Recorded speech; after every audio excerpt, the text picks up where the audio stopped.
الحمد لله رب العالمين الرحمن الرحيم مالك يوم الدين إياك نعبد وإياك نستعين اهدنا الصراط المستقيم صراط الذين أنعمت عليهم غير المغضوب عليهم ولا الضالين آمين.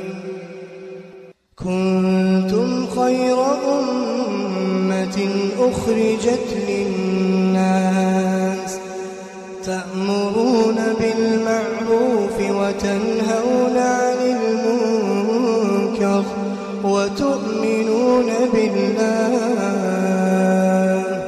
ولو آمن أهل الكتاب لكان خيرا لهم منهم المؤمنون وأكثرهم الفاسقون لن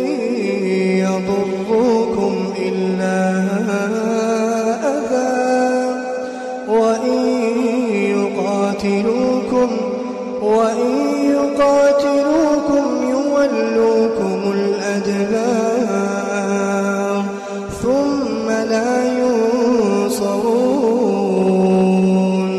ضربت عليهم الذلة أينما ثقفوا إلا بحبل